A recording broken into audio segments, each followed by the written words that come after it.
Por anos, o Irã tem fornecido armas, especialmente drones Shahid, para a Rússia. Essas armas chegam em navios da Frota Fantasma, seguindo rotas secretas pelo Mar Cáspio, e agora a Ucrânia se cansou disso. Ela acabou de transformar essa rota secreta de armas em uma enorme bola de fogo com ataques de drones contra navios iranianos que estavam navegando para a Rússia. Mas essa história é maior do que os ataques. O que estamos vendo aqui são duas guerras se unindo em uma só.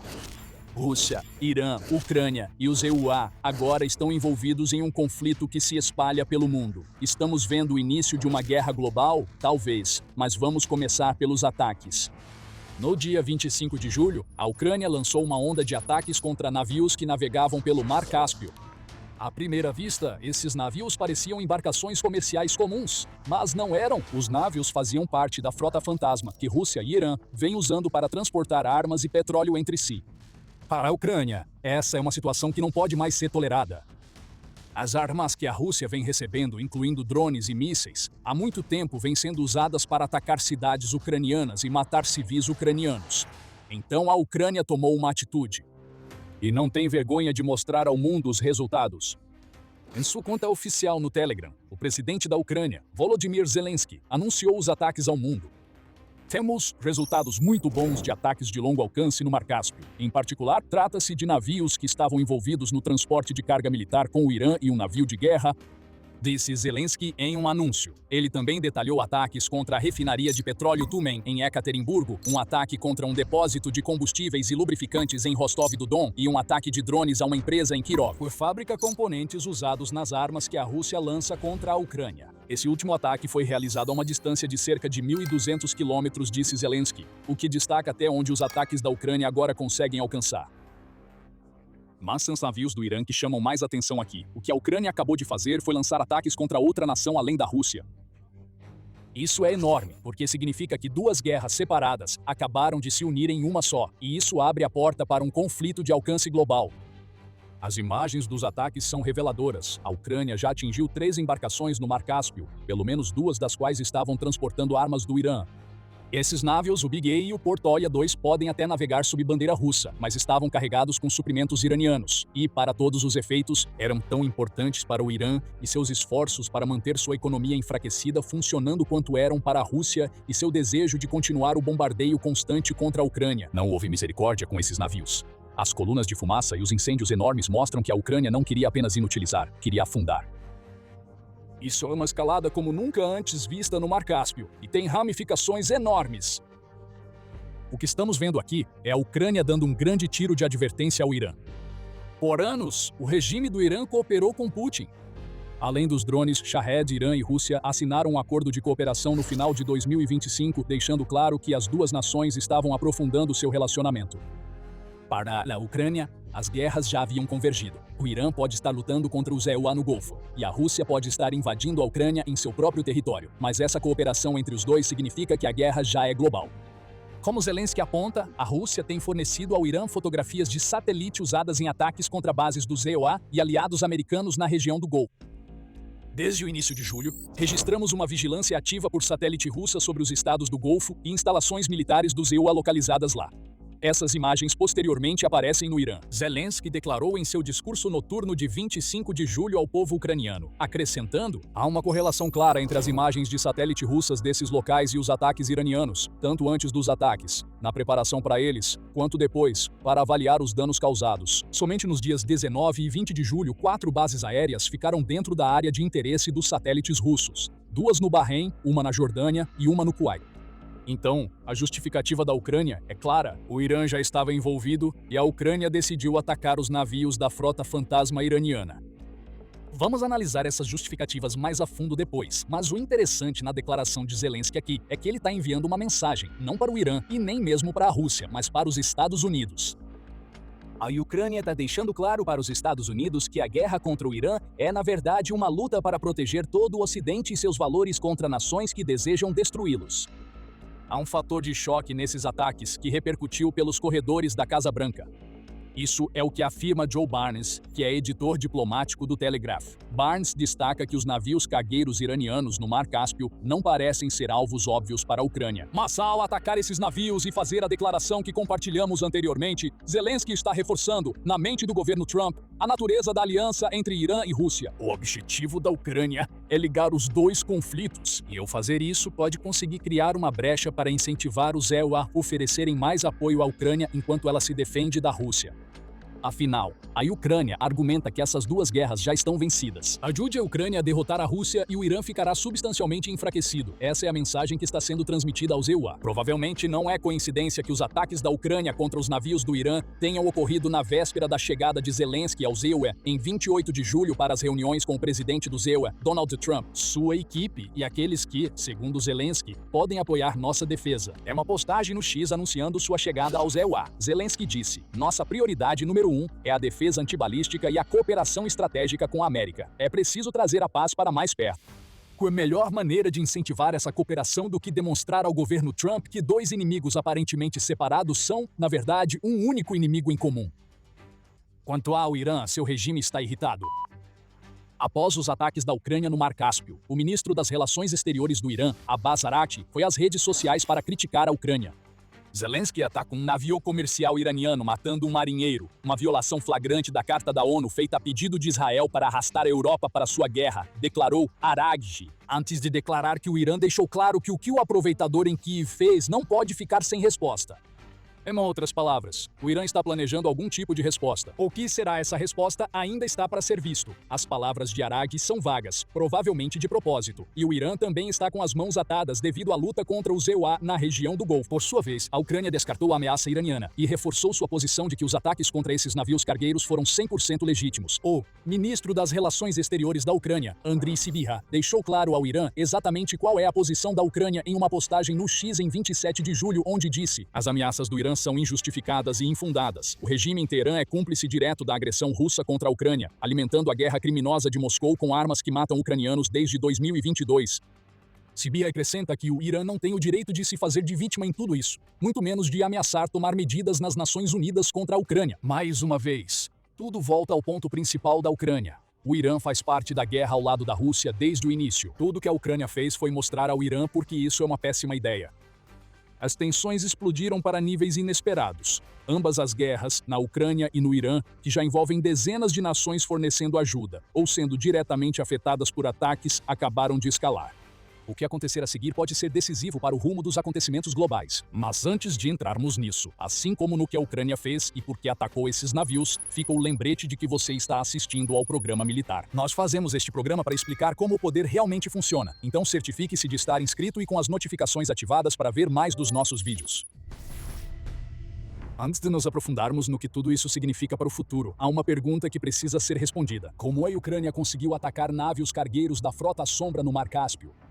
Afinal, a pista está no nome Frota Sombra. Esses navios deveriam estar escondidos. Eles desativam os transponders e seguem rotas secretas justamente para evitar que algo como o que acabou de acontecer aconteça. Ficamos igualmente surpresos que a Ucrânia conseguiu realizar um ataque como esse. Como isso aconteceu se resume ao uso brilhante de uma rede de inteligência e equipamentos que permitem à Ucrânia rastrear os navios da Frota Sombra enquanto navegam no Mar Cáspio. No campo da inteligência, a Ucrânia faz parte do projeto War and Sanctions, que é essencialmente um enorme banco de dados de alvos que foram identificados como parte da campanha de agressão da Rússia contra a Ucrânia. Esse banco de dados reúne informações de fontes abertas, dados dos parceiros da Ucrânia sobre navios sancionados, imagens de satélite e muito mais para fornecer à Ucrânia uma lista de alvos potenciais para atacar. Tanto o Big E quanto o Portolha 2 estão nesse banco de dados. Você pode pesquisá-los por conta própria e encontrará informações sobre os navios, justificativas para eles serem alvos, uma lista dos portos que eles visitaram e até informações sobre as bandeiras sob as quais navegam para tentar permanecer escondidos. Então, a Ucrânia sabia o que queria atingir, mas a Ucrânia ainda precisava encontrar esses navios suspeitos enquanto navegavam no Mar Cáspio. O que pode ter acontecido aqui é que a Ucrânia combinou todos os dados que já havia coletado com o uso de um radar de abertura sintética dedicado que recebeu da Finlândia. Esse radar foi financiado coletivamente pelo povo ucraniano em junho de 2022. Eles arrecadaram mais do que os 13 milhões de dólares planejados em 3 dias, inicialmente para comprar drones Bayraktar da Turquia. Quando a Turquia soube disso, ela doou os drones para a Ucrânia, deixando os 18 milhões de dólares para a compra do que é, essencialmente, um satélite espião que a Ucrânia pode usar para rastrear os movimentos de alvos. Esse dispositivo brilhante dispara energia de radar na superfície da Terra a 500 quilômetros de distância e usa o que recebe de volta para construir uma imagem do que vê. Nuvens, escuridão e condições climáticas não afetam o radar. E usando-o, a Ucrânia pode receber imagens do que está no solo, ou talvez, neste caso, no Mar Cáspio, 6 vezes mais rápido do que receberia de outras fontes. Então, o que provavelmente aconteceu aqui é que imagens de satélite alertaram a Ucrânia para o fato de que os 2 navios cargueiros iranianos estavam zarpando do Irã pelo Mar Cáspio. A Ucrânia, então, usou seus próprios radares para rastrear esses navios, o que por sua vez permitiu traçar uma rota para drones que voariam centenas de quilômetros para derrubar essas embarcações. Quanto aos drones, parece que a Ucrânia usou o Lyot para essa tarefa. Um dos drones de longo alcance mais famosos que a Ucrânia desenvolveu, o Lyot vem ganhando destaque há anos. Com alcance de mais de 1.000 quilômetros e a capacidade de transportar ogivas de até 75 quilos, ele tem alcance e poder de fogo mais do que suficientes para alcançar o Mar Cáspio e perfurar qualquer navio que tente navegar por lá. Acredita-se também que o Lyot possui um sistema de navegação que incorpora inteligência artificial, o que dificulta muito que dispositivos de guerra eletrônica o desviem de sua rota. E um detalhe interessante, a Ucrânia vem adaptando o drone para ser um lançador de mísseis de cruzeiro. Segundo uma reportagem da United 2024 Mídia de 21 de julho, que afirma que a Ucrânia recentemente apresentou uma versão do Lyot capaz de transportar 4 mísseis de cruzeiro compactos lançados do ar, basicamente transformando o drone em um bombardeiro não tripulado. Essa não foi a versão do Lyot usada contra os navios do Irã e da Rússia. Foram drones kamikaze que causaram os danos, mas é interessante ver o que a Ucrânia está preparando para o futuro de sua guerra contra a Rússia, e o que agora parece ser um conflito crescente com o Irã. Falando em futuro, a grande questão agora é se a justificativa da Ucrânia para o ataque no Mar Cáspio será suficiente para evitar um confronto com o Irã, ou se o Irã está realmente decidido a cumprir suas ameaças de retaliação. Nós sabemos por que a Ucrânia fez isso. A linha de suprimentos entre o Irã e a Rússia está bem estabelecida, e o Mar Cáspio é por onde a maioria dos drones que vão do Irã para a Rússia passa. Uma mensagem foi enviada. O mar não é mais seguro para os navios da Frota Fantasma. A Ucrânia quer forçar o Irã a considerar o risco envolvido em cooperar com a Rússia, talvez com o objetivo de romper o vínculo entre as duas nações ou pelo menos danificá-lo o suficiente para forçar o Irã a reduzir seu apoio. Mas também há o fator do tempo a considerar. Como mencionamos anteriormente, o ataque da Ucrânia acontece em um momento em que o relacionamento entre os EUA e a Ucrânia está provavelmente mais forte do que em qualquer outro ponto durante o segundo mandato de Trump. Além disso, a Ucrânia teve a oportunidade de atacar novamente a frota sombra russa aqui. Esse tem sido um foco claro para a Ucrânia no último mês, já que uma onda de ataques de drones no Mar Negro e no Mar de Azov destruiu quase 200 petroleiros, navios de carga e rebocadores nesses 2 mares.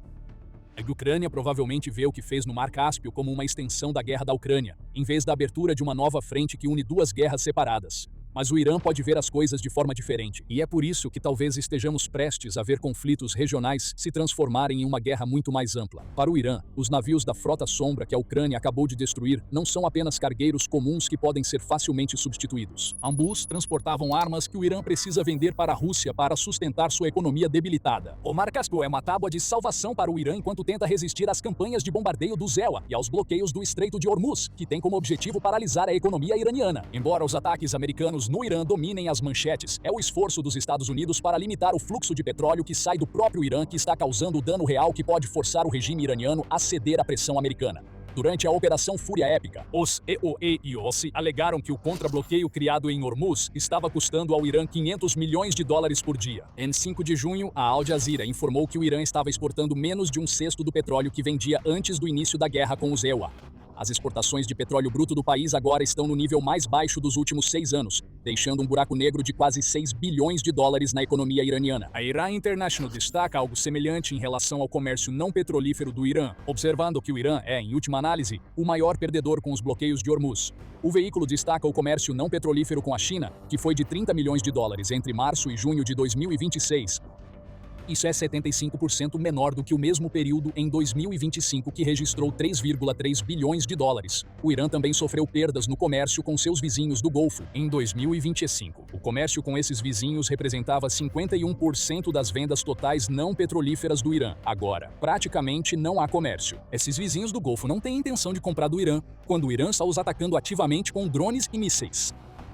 O ponto que estamos destacando aqui é que o Irã está em uma situação econômica desesperadora. Seu comércio com a Rússia pelo Mar Cáspio era uma das poucas linhas de sobrevivência econômica que o Irã tinha enquanto enfrenta uma pressão tremenda causada pela sua guerra com os EUA. A Ucrânia acabou de tornar essa linha de sobrevivência muito mais perigosa de ser explorada. Isso é uma vantagem para os EUA, que ficarão felizes em ver o Irã perder ainda mais dinheiro. Mas, para o Irã, o que aconteceu no Mar Cáspio pode levar uma nação já desesperada a fazer algo insano, como atacar a Ucrânia diretamente. Por mais louco que pareça, um ataque desse tipo é teoricamente possível. Não envolveria tropas. O Irã não vai começar a enviar soldados para a Rússia, especialmente quando precisa desses soldados em casa para se proteger contra a ameaça potencial de uma invasão terrestre do EUA. Mas o que o Irã tem são mísseis balísticos. E de acordo com uma matéria do e-paper de 26 de junho, o regime está considerando um ataque retaliatório com mísseis contra a Ucrânia em resposta ao que aconteceu no Mar Cáspio. O veículo relata comentários feitos por Babak Tagavi, que é um jornalista militar iraniano. Embora a Força Aeroespacial da Guarda Revolucionária Iraniana não tenha feito nenhuma declaração oficial, ela teria informado a vários membros do parlamento e jornalistas próximos ao regime que está considerando um ataque retaliatório com mísseis balísticos contra um alvo estratégico em Kiev. Tagavi disse ao jornal e-paper, acrescentando que manter tudo isso de forma não oficial também daria margem para negar plausivelmente a responsabilidade por tal ataque. Afinal, mísseis iranianos já estão sendo usados pela Rússia. O Irã simplesmente argumentaria que foi a Rússia que realizou o ataque, e não o Irã. O regime também possui mísseis que poderiam alcançar a Ucrânia, embora eles precisassem percorrer distâncias enormes para isso. Agada, Sakil e Imad são todas consideradas como tendo alcances de cerca de 2.000 quilômetros, enquanto o Qasem Shah supostamente seria capaz de voar até 4.000 quilômetros. Está havindo um ataque. Provavelmente será aquele último míssil que o Irã vai usar. O Irã tem uma versão de 2.000 quilômetros do Qasem Shah, que carrega uma ogiva de 1.500 quilos. Presumivelmente, essa ogiva é menor na variante de 4.000 quilômetros, permitindo a maior distância. Se o Irã lançar qualquer um desses mísseis contra a Ucrânia, duas guerras se tornariam uma só. Os Estados Unidos, chocados por um ataque tão audacioso e já preocupados com o fato de o Irã estar tentando desenvolver armas nucleares que poderiam ser carregadas em um desses mísseis, seriam obrigados a agir. Mais ataques ao Irã viriam em seguida, e a Ucrânia talvez finalmente receba o aumento da ajuda que deseja para continuar sua luta contra a Rússia. O Irã atacar a Ucrânia de forma tão direta também poderia, potencialmente, abrir caminho para que forças ou equipamentos russos fossem enviados ao Irã para ajudar na defesa contra os Estados Unidos. Conflitos que sempre estiveram de certa forma entrelaçados se tornariam parte da mesma guerra, uma guerra global. Uma guerra que começa com 4 nações, mas que pode crescer e engolir o Golfo, a Europa e muitas outras partes do mundo. A Rússia não está aprendendo a lição. Mais uma vez, Putin ordenou que suas tropas marchassem para Sloviansk. Esse assentamento é um verdadeiro inferno, uma zona de morte. É onde os soldados russos vão para morrer, enquanto seu líder os manda jogar seus corpos contra uma cidade que nunca dorme. E aconteceu de novo. A Ucrânia armou a armadilha. A Rússia achou que tinha rompido a linha de frente de Sloviansk, mas a armadilha se fechou. A Ucrânia destruiu cada soldado russo que recebeu ordem de avançar direto para o inferno. O desastre da Rússia em Sloviansk começou com mais um avanço. De 1º a 2 de agosto, a Rússia lançou uma série de operações ofensivas na direção de Sloviansk, dependendo fortemente dos avanços que havia feito anteriormente para formar uma espécie de saliente na direção de Sloviansk. O ataque não parece ter sido diretamente sobre a cidade. Mapas de combate mostram que essa ofensiva provavelmente ocorreu a cerca de 15 quilômetros fora de Sloviansk. No entanto, essa distância é importante. Isso significa que a Rússia colocou Sloviansk ao alcance da artilharia. E também significa que a Rússia pode usar seus drones FPV para atacar a cidade e tentar criar sua própria zona de morte logo fora dos limites do assentamento. Então, a estratégia russa era simples: aproveitar o saliente que já havia criado e tentar avançar sob a cobertura de seus próprios drones FPV. Esse saliente, que é uma palavra usada para descrever qualquer posição militar que avança para o território da oposição, era a chave para o ataque russo. Estabelecido na região de Kalinik, ele avança para a zona cinzenta ao redor de Sloviansk, na qual tanto unidades de infiltração russas quanto unidades ucranianas estabeleceram posições. Ninguém realmente ocupa a zona cinzenta, estendendo-se por vários quilômetros. Essas zonas são onde grande parte dos combates acontece, só que não é o tipo de combate que você esperaria. Não há grandes avanços de linha de frente ou ataques mecanizados em larga escala acontecendo. O que costuma acontecer é que as unidades russas se infiltram e as unidades ucranianas realizam missões de busca e destruição. Drones estão por toda parte. E foi em uma dessas zonas cinzentas que a Rússia estabeleceu o saliente na direção de Sloviansk. Por um lado, esse saliente era algo bom para a Rússia. Ele representava uma ruptura nas linhas de frente que a Rússia poderia explorar. Seguindo ao longo de uma estrada, isso permitia que eles avançassem ao longo de uma faixa de terra arborizada fora de Sloviansk, oferecendo uma boa cobertura. Isso ajuda na logística. significa que a Rússia pode mover soldados e suprimentos mais perto da linha de frente antes que ambos tenham que entrar nas zonas cinzentas para tentar ataques a Sloviansk. A partir do saliente, infiltradores russos podem meio que se espalhar pelo território da zona cinzenta, onde tentam estabelecer cabeças de ponte para que outras tropas os sigam, ampliando assim o saliente para abrir um buraco maior nas linhas de frente. Era isso que a Rússia estava tentando perto de Sloviansk. Só que, por outro lado, havia todo um outro aspecto em jogo. O saliente era importante, claro, mas também significava que a Rússia controlava apenas uma área de 2 quilômetros de largura, pela qual todos os soldados e esforços de reabastecimento tinham que passar. Essa área estava ao alcance dos drones e da artilharia da Ucrânia. Além disso, o saliente traz outros problemas. As forças da Rússia avançaram pela linha de frente, mas isso também significa que as tropas russas que se movem pelo saliente estão cercadas por 3 lados. Tudo que a Ucrânia precisa fazer para rastrear os movimentos da Rússia por esse saliente é usar algumas de suas legiões de drones de reconhecimento. A cobertura poderia ajudar os soldados de Putin, mas não por muito tempo. Os olhos no céu estavam sempre observando e registraram a Rússia tentando preparar um ataque a Sloviansk por esse saliente. A Ucrânia continuou vigiando. Ela esperou pela oportunidade perfeita. Então, a Ucrânia atacou. O Instituto para o Estudo da Guerra, ou IST do Diabo, fornece os detalhes que temos. A Ucrânia lançou um contra-ataque brutal na região de Sloviansk, provavelmente focado no saliente e nas forças russas que tentavam avançar a partir do saliente no campo de batalha. Esse contra-ataque ocorreu perto de Ria Alexandrivka e foi confirmado por blogueiros militares russos, segundo relata o ISW. O resultado foi a completa destruição da ofensiva contra Sloviansk que as tropas russas estavam preparando. Ao final do contra-ataque da Ucrânia, a Rússia foi empurrada de volta da zona cinzenta, sem fazer absolutamente nenhum avanço e provavelmente perdendo algumas de suas unidades de infiltração. O esforço no saliente foi contido e a Rússia ficou devastada. Esse esforço no saliente foi, na verdade, um dos exemplos mais impressionantes de avanço russo que vimos nos últimos anos. Impressionante é um termo relativo aqui. Ainda assim, as forças russas conseguiram avançar cerca de 6 quilômetros em direção a Sloviansk em cerca de 2 semanas, o que é um ritmo de avanço muito superior a qualquer outra coisa que tenha acontecido nas linhas de frente nos últimos meses. Não é algo grandioso, nenhum dos avanços atuais da Rússia é, mas foi o suficiente para criar o potencial para um ataque, e a Rússia tentou concretizar esse potencial. A Ucrânia parou os soldados de Putin em seu avanço, atraindo-os para uma armadilha criada por eles mesmos antes de atacar a saliência. A Rússia mais uma vez não aprendeu a lição de Sloviansk.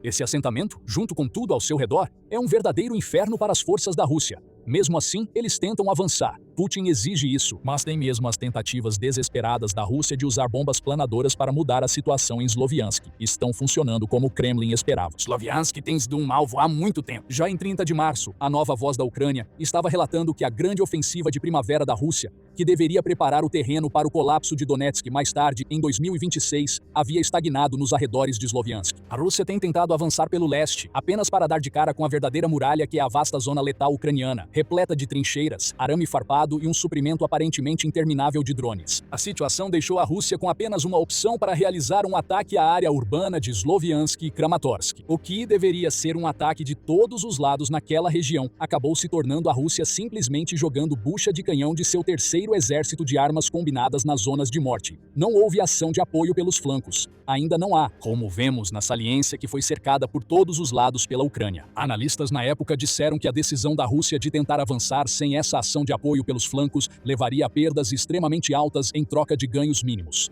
Esses analistas estavam absolutamente certos. Até 1º de julho, o Centro de Estudos Estratégicos Internacionais, o CCIS, já havia reunido dados suficientes para destacar o quão pífio havia sido o ritmo de avanço da Rússia com essa estratégia. O veículo observou que no período entre dezembro de 2025 e junho de 2026, as forças russas avançaram apenas 15 quilômetros na direção de Sloviansk, alcançando um ritmo diário de avanço de cerca de 90 metros por dia. Você não precisa ser o Usain Bolt para percorrer essa distância em cerca de 10 ou 15 segundos se estiver correndo, mas a Rússia levou um dia inteiro para avançar essa mesma distância por mais de 6 meses consecutivos. E mesmo assim, as forças da Rússia ainda permaneceram cerca de 20 quilômetros a leste da própria Sloviansk. Com base nesse ritmo de avanço, a Rússia levaria mais 222 dias só para chegar aos arredores da cidade. Em outras palavras, só no início de 2027 é que a Rússia estará em posição de realmente tentar um verdadeiro ataque. E toda vez que vemos algo como o que acabou de acontecer no início de agosto, as forças da Rússia são obrigadas a recuar. O analista militar Clément Mollin resumiu bem a situação nos arredores de Sloviansk e em grande parte da linha de frente em uma postagem no X em 31 de julho, onde disse que os campos do leste da Ucrânia estão começando a parecer um tabuleiro de xadrez. Trincheiras estão por toda parte, junto com outras fortificações que basicamente dividiram o território ao redor de Sloviansk em quadrados separados que a Ucrânia transformou em zonas mortais infestadas de drone. Só em 2026 a Ucrânia cavou mais de 3.800 quilômetros dessas trincheiras e provavelmente está cavando ainda mais. Cada trincheira está posicionada para impedir que a Rússia avance usando tanques e veículos blindados. Os soldados precisam se infiltrar a pé e precisam percorrer essas trincheiras para chegar ao local para onde receberam ordem de seguir. O que a Ucrânia criou é um tabuleiro de xadrez de defesas. Cada quadrado está cheio de drones que atacam qualquer soldado russo que avista. Assumimos que também haverá outras defesas, como artilharia que ataca assim que os soldados russos forem direcionados para a posição pelas trincheiras, além de esquadrões de busca e destruição que estão constantemente à caça.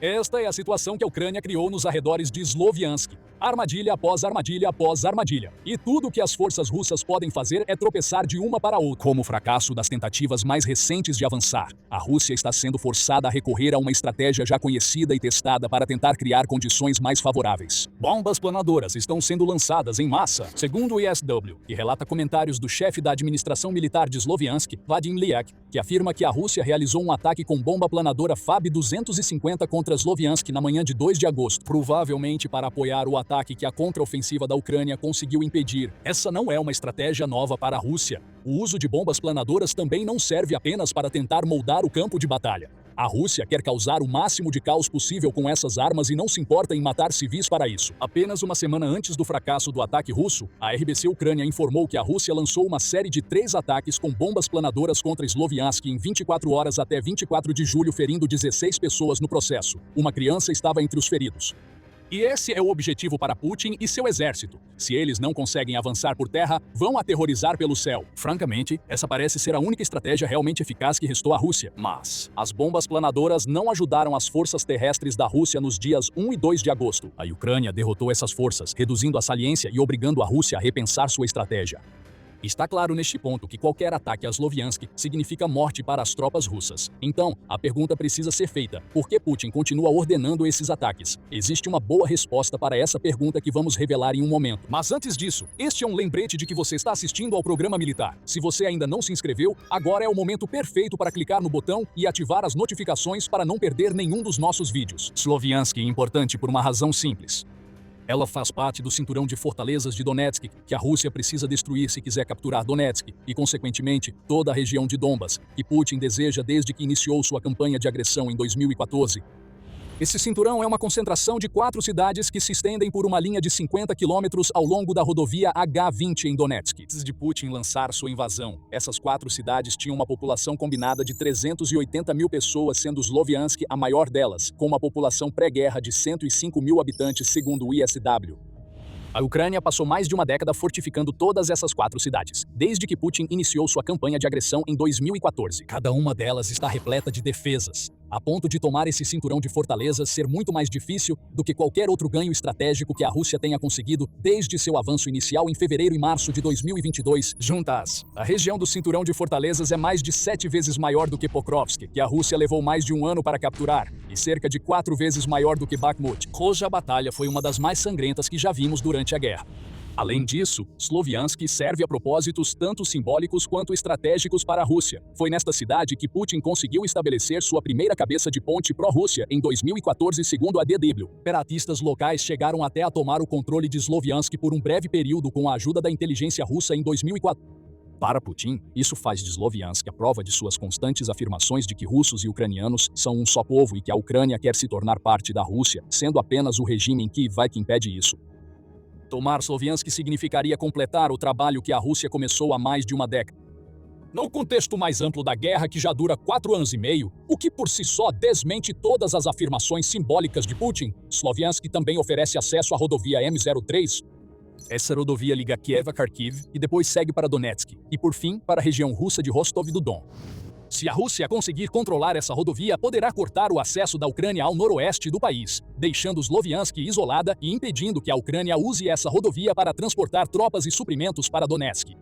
A Ucrânia também teria dificuldades para retirar soldados de Donetsk, permitindo que a Rússia continue atacando forças defensivas cada vez mais exaustas. Com tudo isso em mente, faz sentido que a Rússia continue lançando ataques na direção de Sloviansk, mesmo com todas as mortes, e sendo repetidamente pega em armadilhas quando acredita ter rompido as linhas de frente. O plano russo é simples. Primeiro, toma Leman, que a agência de notícias russa TASS afirmou ter sido capturada no final de julho. A partir de Leman, a Rússia avança sobre Sloviansk e a atravessa, o que, por sua vez, dá à Rússia a capacidade de lançar ataques contra Kramatorsk. A Rússia afirma que completou o primeiro passo dessa estratégia. No entanto, uma reportagem de 4 de agosto no Euromaidan Press sugere o contrário. Como costuma acontecer quando a Rússia afirma ter capturado uma localidade, o que realmente parece estar acontecendo é que unidades de infiltração penetraram, mas o controle total está longe de ser estabelecido. A Rússia ganha força estabelecida em Leman, afirma o porta-voz das Forças Conjuntas da Ucrânia, Viktor Trukobov. E até que a Rússia se estabeleça, qualquer tentativa de atacar Sloviansk terminará da mesma forma que o ataque de 1º e 2 de agosto, porque a Rússia não tem a base de apoio de que precisa para atacar com sucesso essa cidade da linha de fortificações. Então essa é a situação da Rússia em Sloviansk neste momento. Ela continuará lançando ataques, mas ainda está muito longe de sequer se aproximar das fronteiras da cidade, quanto mais capturá-la. Podemos ver isso como um microcosmo do que está acontecendo em Donetsk como um todo. Afinal, a situação é a mesma. A Rússia avança, mas não chega tão longe assim. O plano da Rússia é ocupar toda a região de Donetsk até o final de 2026. Esse plano está em frangalhos, porque seus avanços são tão absurdamente lentos que será sorte se conseguir chegar sequer à periferia de Sloviansk até o final do ano. Quanto mais capturar o restante das cidades do cinturão de fortalezas que precisam cair. Já comentamos como o avanço russo em direção a essa cidade tem sido arrastado. Em Donetsk e na Ucrânia como um todo, a situação parece ainda pior. Em sua avaliação de 1º de agosto sobre a campanha russa durante o mês de julho, o ISW observou que a Rússia conseguiu avançar impressionantes 37,8 km² na Ucrânia, adquirindo uma média de 1,22 km² por dia. Para contextualizar, esse é um território menor do que Manhattan, destaca o Instituto de Pesquisa. Houve uma boa notícia para a Rússia. Julho foi o 2º mês consecutivo em que as forças de Putin conseguiram obter um ganho territorial líquido na Ucrânia. Junho apresentou um avanço semelhante, porém menor, de 30,02 km², enquanto abril e maio, juntos, fizeram a Rússia perder quase 400 km² de território. Então, a Rússia ainda está tentando recuperar as perdas que sofreu no início de 2026 até agora. Conseguiu cobrir cerca da metade das perdas de abril. Isso não é nada bom para a nação que deveria estar no ataque e avançando furiosamente por Donetsk. O ritmo patético de avanço fica ainda mais evidente quando se levam em conta as perdas da Rússia em julho. Em 3 de agosto, Kiev Independent informou que essas perdas somaram 42.860 soldados mortos ou feridos, o que representa um recorde, e tanto para 2026. O recorde anterior foi em junho, quando a Rússia perdeu 39.290 de seus soldados. Isso significa que a Rússia sacrificou mais de 1.130 de seus soldados para cada quilômetro quadrado que ocupou durante o mês. O cinturão de fortalezas está claramente cumprindo seu papel. E como vimos em 1º e 2 de agosto, os defensores de Sloviansk são brutalmente eficazes. Quanto a Donetsk como um todo, conquistar a região até o final de 2026 é uma meta impossível. A única maneira disso acontecer seria se todos os defensores da Ucrânia decidissem, ao mesmo tempo, simplesmente parar de lutar. Dada a incompetência dos soldados da Rússia, nem temos confiança de que depor as armas seria suficiente para que a Rússia tomasse o cinturão de fortalezas até o final do ano. Deixando os insultos de lado, o ritmo de avanço que vimos em junho e julho é tão lento que o analista de inteligência de fonte aberta Deep State diz que a Rússia não conseguirá nem capturar Donetsk em 2027, quanto mais em 2026.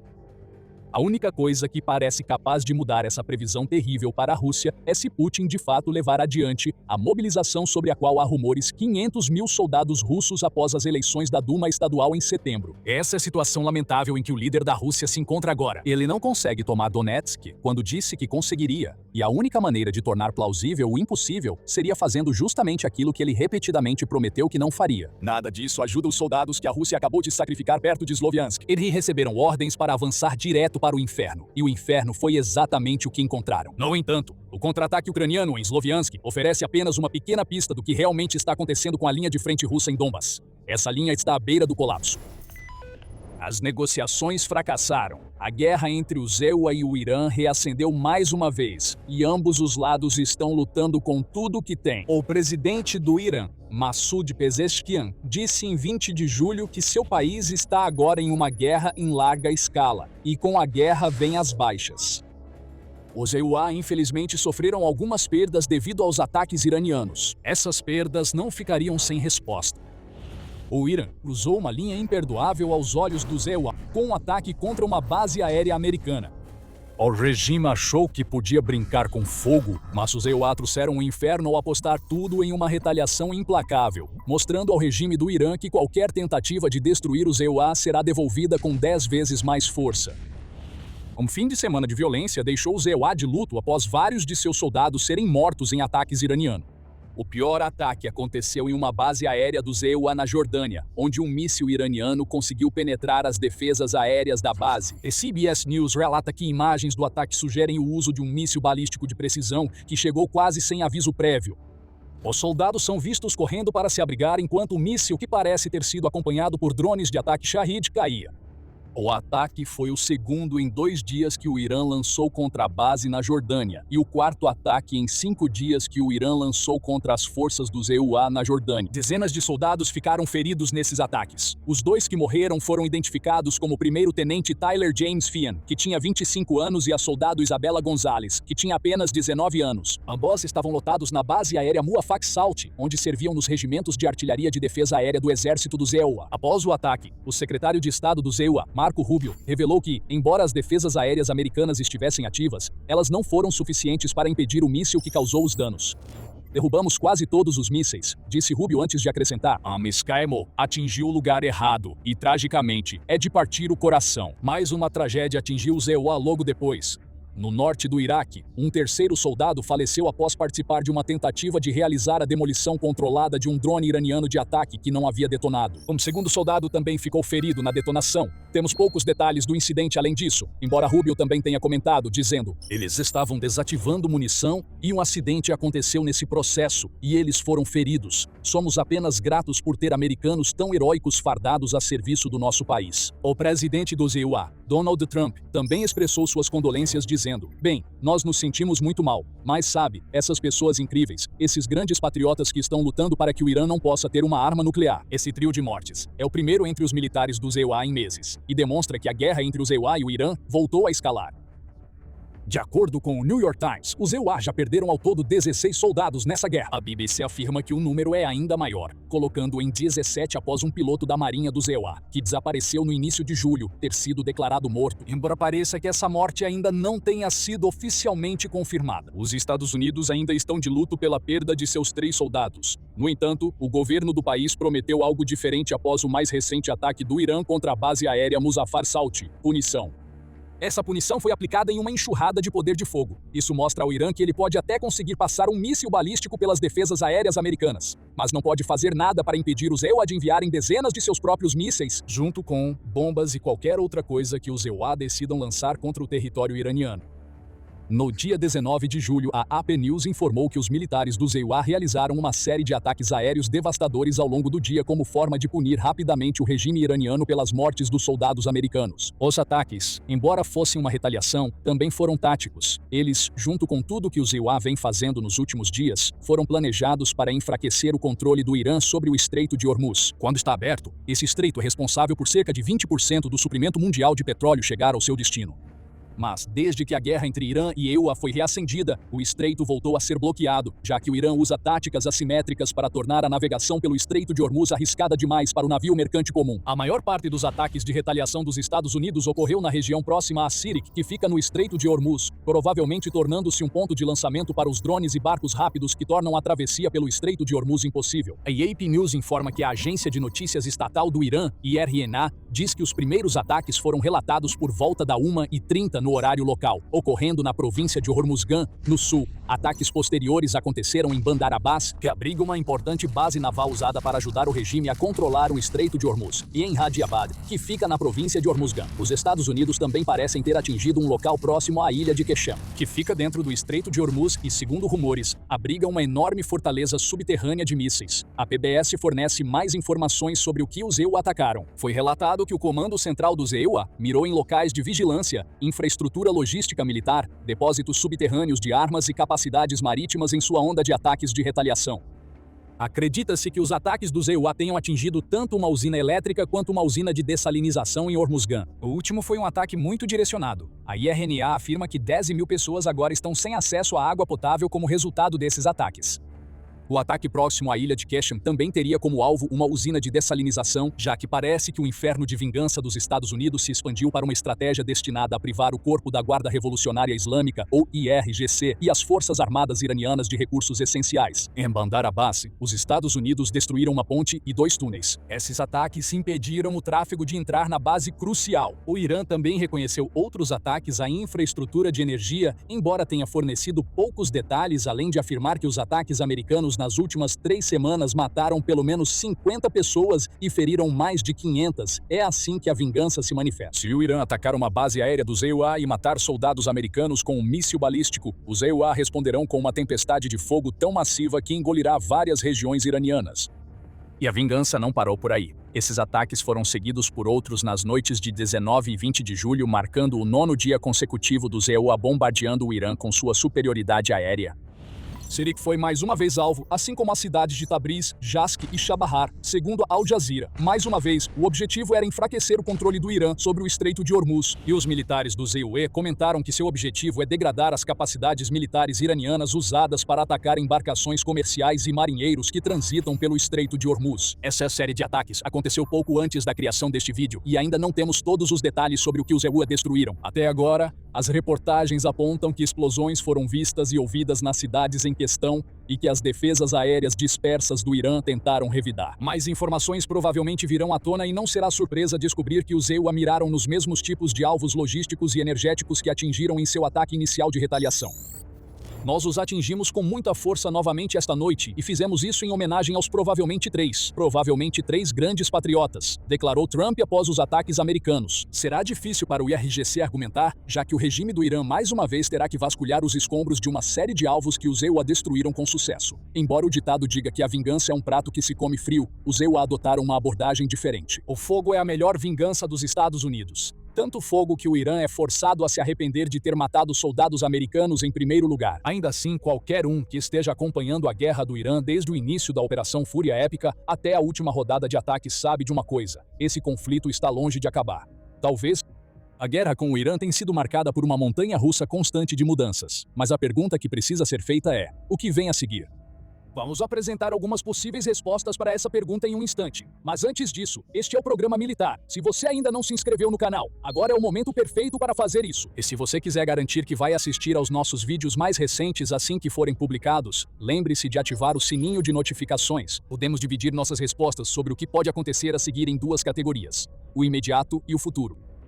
No sentido imediato, há uma estranha combinação de conversas sobre uma possível paz e uma clara escalada que estamos vendo de ambos os lados. Em um relatório de 20 de julho, a Sky News diz que mediadores nas negociações entre os EUA e o Irã teriam entregue uma proposta de cessar-fogo de 10 dias ao regime iraniano. A ideia desse cessar-fogo parece ser dar aos negociadores de ambos os lados o tempo necessário para que possam trabalhar em direção a algo semelhante ao acordo provisório que os EUA e o Irã haviam alcançado em junho. Esse acordo deveria estar em vigor. Na verdade, estamos apenas na metade do que deveria ser um período de 60 dias que já era para dar aos negociadores um certo fôlego, além de reiniciar o tráfego pelo Estreito de Hormuz. O Irã também confirmou o recebimento de mensagens de mediadores, embora seu Ministério das Relações Exteriores tenha se recusado a entrar em detalhes, mas as engrenagens da diplomacia ainda podem girar lentamente, mesmo em meio a todos esses ataques de retaliação. E talvez essa seja a melhor maneira de descrever o que está acontecendo no Irã agora. Sempre que o Irã ataca, os Estados Unidos respondem e vice-versa. O Comando Militar Conjunto do Irã já declarou por meio da mídia estatal que qualquer cobiça, intimidação, totalitarismo ou brutalidade por parte dos Estados Unidos terá uma resposta devastadora. Também parece que o Irã vai cumprir o que disse, seja com ataques contra bases dos Estados Unidos, contra outros inimigos ou contra nações do Golfo. O Irã já atacou novamente no Iraque, onde enviou um drone para a base do Partido da Liberdade do Kurdistão nas primeiras horas de 19 de julho. Esse drone feriu 8 pessoas. O líder supremo do Irã, Mojtaba Khamenei, também alertou que os Estados Unidos vão aprender algumas lições inesquecíveis em resposta aos seus ataques de vingança. Khamenei também classificou a assinatura de Trump em quaisquer acordos ou documentos de cessar-fogo como inútil e inválida, enquanto protestava contra ataques anteriores dos Estados Unidos, que, segundo ele, violaram o acordo de 60 dias que já estava em vigor. Nada disso faz parecer que há muita esperança para os mediadores que estão tentando pôr fim ao mais recente conflito entre o Irã e os Estados Unidos. De fato, o Estreito de Hormuz, sobre o qual grande parte dessa disputa acontece, foi mais uma vez fechado. Tanto os Estados Unidos quanto o Irã fizeram anúncios sobre bloqueios. com os primeiros afirmando que vão parar navios iranianos e os segundos declarando que praticamente qualquer coisa além de seus próprios navios no estreito será alvo. Rubio acusou o Irã de usar Hormuz como forma de pressão. Ele está certo, mas, de uma perspectiva puramente militar, é difícil culpar o Irã por isso. O controle sobre o Estreito de Hormuz permite que o Irã crie tanto caos comercial que outras nações começam a pressionar os Estados Unidos para parar sua guerra. Para combater isso, Rubio também está incentivando outros países a aumentarem a pressão sobre o Irã, tanto para apoiar os Estados Unidos, quanto para ajudar os navios mercantes a atravessarem o estreito. Os Estados Unidos farão e continuarão fazendo o que for necessário para proteger o transporte marítimo global, mas outros países precisam começar a assumir responsabilidades e fornecer, seja equipamentos ou recursos financeiros, para ajudar a carregar esse fardo, declarou Rubio. Se esse chamado será atendido ainda é motivo de debate. Outras nações não ajudaram os Estados Unidos a sair do aperto mais cedo na guerra e é improvável que forneçam navios de guerra agora. Os preços do petróleo também estão subindo. Embora ainda não tenham atingido os mais de $100 por barril que vimos nas primeiras semanas da Operação Fúria Épica, eles estão se aproximando disso após os ataques de retaliação do EUA. O preço do barril de petróleo chegou a ultrapassar brevemente os $90, embora tenha caído novamente para a faixa dos $80 logo depois. É difícil imaginar que esse valor fique muito mais baixo enquanto essa troca de retaliações continuar e o Estreito de Hormuz permanecer arriscado demais para os navios mercantes navegarem. E além de todas essas questões imediatas, ficou muito claro que o risco para os soldados do EUA que operam dentro e ao redor do Irã está aumentando. Não vimos mortes nessa escala em um período tão curto desde as primeiras semanas da guerra no Irã. E parece provável que o Irã vai intensificar seus ataques com drones e mísseis à medida que os EUA continuarem lançando ataques no território continental e em instalações no Estreito de Hormuz.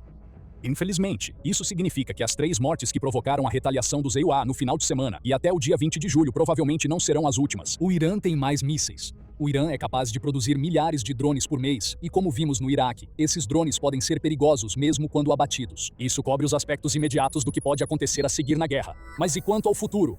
Grande parte das especulações se concentra em um futuro onde a guerra se intensifica, o que parece ser a direção para a qual está indo, em meio ao líder supremo do Irã, declarando que a assinatura de Trump não vale o papel em que está escrita, e o colapso do acordo de 60 dias na metade do prazo. Os EUA certamente parecem estar se preparando para uma batalha mais longa. Em um relatório de 19 de julho, o ENET revelou que houve um acúmulo de forças dos EUA ao redor do Irã nos últimos dias, já que caças e aeronaves de reabastecimento chegaram a Israel. O mesmo veículo afirma que mais forças dos EUA foram enviadas para a região do Golfo. Embora Israel não pareça estar envolvido nessa última escalada, essa situação pode mudar de uma hora para outra. Com as eleições de meio de mandato do EUA se aproximando, o governo Trump vai querer manter o combate sob controle, mas já podemos ver como isso será difícil, já que os combates já começam a sair do controle. Parece provável que veremos uma concentração ainda maior de forças se o Irã realizar mais ataques de retaliação por conta própria. Além disso, lembre-se dos comentários que compartilhamos de Masoud Pezeshkian logo no início do vídeo. O presidente do Irã acredita que seu país agora está envolvido em uma guerra em grande escala, o que significa que a retórica está aumentando a ponto de o Irã dizer que está tratando o que está acontecendo agora como uma questão de vida ou morte para o regime governante. Para onde essa guerra vai, ainda não se sabe. Os Estados Unidos estão começando a ficar sem mísseis de defesa aérea e munições de longo alcance, segundo reportagens. O que será um problema se os Estados Unidos pretendem manter a mesma estratégia que usaram até agora? Ou os ataques aéreos teriam que ser reduzidos para evitar que os estoques se esgotem, ou os EU teriam que complementar seu ataque aéreo com outras medidas, talvez incluindo o envio de tropas terrestres, se Pezeshkian estiver certo e o conflito evoluir para uma guerra em grande escala. A IAEA sugere que os EUA estão, no mínimo, buscando intensificar.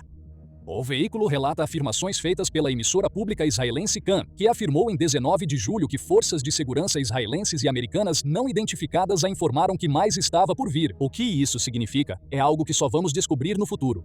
Quanto às nações do Golfo que são vizinhas do Irã, elas estão se preparando para mais turbulência. Na verdade, elas já estão passando por isso. A base dos EUA que o Irã atacou ficava na Jordânia, afinal de contas. Qualquer nação que esteja ao alcance de drones ou mísseis do Irã, e especialmente aquelas que de alguma forma são aliadas dos EUA, sabe que verá um aumento nos ataques. O Irã pode ferir os EUA diretamente ao atacar bases americanas nos estados do Golfo. O Irã também pode aumentar a pressão sobre os EUA atacando instalações de energia e outras infraestruturas nesses estados, embora essa abordagem precise ser muito cuidadosa. Se exagerar, outros estados do Golfo podem se sentir obrigados a se juntar aos EUA na guerra. O objetivo do Irã é atingir esses estados com força suficiente para que pressionem os EUA a negociar novamente. Kuwait, Arábia Saudita e Jordânia já foram atingidos, e isso será apenas o começo se a guerra continuar a escalar. Quanto a uma saída, é difícil ver de onde ela poderia vir. Será que ela existe mesmo? Essa é a pergunta principal a se fazer, especialmente porque a saída que parecia existir já desmoronou. Os Estados Unidos vão continuar esperando que seus ataques agravem ainda mais os problemas econômicos do regime iraniano, a ponto de forçá-lo a capitular. Esse regime já mostrou no passado que vai continuar lutando, e toda sua retórica indica que uma luta ainda maior do que já vimos está por vir. Ele espera que a influência que exerce sobre o Estreito de Hormuz force os Estados Unidos a recuar. Ambos os lados têm exigências que o outro parece não estar disposto a aceitar. Esse é o cerne do problema. Enquanto o Irã tiver qualquer tipo de ambição nuclear, parece que os Estados Unidos vão atacar. Se os Estados Unidos continuarem atacando, o Irã não vai negociar e vai lançar o tipo de ataque que provocou a vingança dos Estados Unidos em primeiro lugar. Só há uma coisa que podemos dizer com certeza: nada é certo. Cada lado parece convencido de que pode esperar o outro desistir. E embora os Estados Unidos já tenham adotado uma postura de terra arrasada com sua vingança, o Irã não desmoronou. Esse é Binal, líder dos Estados Unidos, eu mesmo, o presidente do ZEUA, Donald Trump, declarou depois do ocorrido, acrescentando: "Eu estou em todas as listas. Vi isso esta manhã. Estou em cada uma das listas deles. E até agora, acho que tive um pouco de sorte, mas talvez isso não dure muito tempo." O que motivou essa declaração? O Irã tentou assassinar Trump. Enquanto Trump estava em Ankara, na Turquia, onde se encontrou com líderes da OTAN, um complô estava sendo tramado nas profundezas mais sombrias de Teherã. Essa era uma oportunidade de destruir o Air Force One e tirar Trump de cena. Mas os EUA frustraram o complô com uma jogada inteligente. E o que veio a seguir humilhou o Irã, ensinando ao regime uma lição simples: faça escolhas estúpidas e ganhe prêmios estúpidos. Tudo começou em Ankara, onde Trump foi para participar de uma cúpula da OTAN que reuniu líderes de todos os países membros da aliança. O encontro deveria ser uma oportunidade para esses líderes fortalecerem laços e discutirem o que precisava ser feito sobre as ameaças crescentes em todo o mundo, incluindo na Rússia e no Golfo. Mas, nos bastidores, algo estranho aconteceu. Trump tinha voado para Ankara na nova versão do Air Force One, que foi presenteada ao ZEUA pelo Catar. Esse jato já era polêmico. Trump teve que rebater acusações de que o jato era um presente para ele e não para o ZEUA. Além disso, o jato levaria um tempo para ser equipado com todos os dispositivos de defesa que existem no Air Force One anterior. Atualizações e melhorias adicionais estão previstas para o outono, diz a secretária de imprensa da Casa Branca, Karoline Leavitt, mas elas ainda não foram implementadas, e isso pode ser o motivo pelo qual Trump tomou uma decisão estranha em Ankara. Embora Trump tenha voado para Ankara no jato do Catar, ele fez pelo menos parte da viagem de volta para casa na versão mais antiga do Air Force One, que o novo jato deveria substituir. Trump estava despreocupado na época. Quando perguntado por que fez a troca, ele simplesmente respondeu que queria voar no outro jato por nostalgia. Que Trump estava escondendo algo. A troca foi feita por um motivo muito maior do que esse. O Irã estava tentando assassinar Trump. E por meio de seus grupos proxy, o regime iraniano achou que tinha a oportunidade perfeita para pegar o presidente americano. Segundo uma reportagem explosiva do New York Times de 24 de julho que diz que Trump foi forçado a trocar de avião abruptamente devido a uma ameaça emergente e crível. Forças proxy iranianas estavam ativamente mirando nele e no Air Force One. Isso deixou o serviço secreto com uma decisão crucial a tomar. Eles permitiriam que Trump usasse o jato do Catar sabendo que ele não estava totalmente equipado a ponto de lidar de forma confiável com a ameaça. O serviço secreto deveria transferir Trump para a versão mais antiga do Air Force One, que possui todas as suas medidas defensivas em funcionamento. O serviço secreto escolheu a segunda opção. E assim, o Irã acabou ficando envergonhado quando seus grandes planos de assassinato desmoronaram. Não sabemos muito sobre o plano de assassinato, que não é surpreendente. O Irã certamente não vai anunciar exatamente como pretende tirar Trump de cena, e os Estados Unidos são cautelosos com os detalhes, porque não quer revelar demais ao Irã sobre o quanto realmente sabe. No entanto, sabemos que as forças proxy envolvidas nessa tentativa de assassinato não estavam mirando especificamente no jato do Catar, embora esse jato tenha lhes dado uma oportunidade de Eles queriam atingir Trump e qualquer aeronave em que ele estivesse viajando naquele momento. Além disso, a Casa Branca disse pouco. Nämnbara fanskor trying to decline Berlin. New York Times repeat as consideras before warrants the great incident to give the formage tools describe under hot dust worked. Isso acabou sendo até pouco. A vida de Trump estava em risco e o serviço secreto teve que agir. Uma coisa que sabemos com certeza é que o Irã não tem sido tímido ao fazer ameaças contra a vida de Trump. O atual líder supremo do país, Mohammad Reza Pahlavi, publicou uma declaração interessante no ISH após a tentativa de assassinato, afirmando: "Nós prometemos vingar o seu sangue puro e o sangue de todos os mártires dessas duas guerras recentes, tomando vingança contra os assassinos criminosos e desprezíveis. Essa vingança é o que nossa nação está exigindo, e isso deve ser feito sem dúvida." O jovem Khamenei claramente quer vingança pela morte de seu pai, Ali Khamenei, durante as fases iniciais da Operação Fúria Épica, e se o líder supremo exigir, o corpo da Guarda Revolucionária Islâmica do Irã tem que fazer acontecer.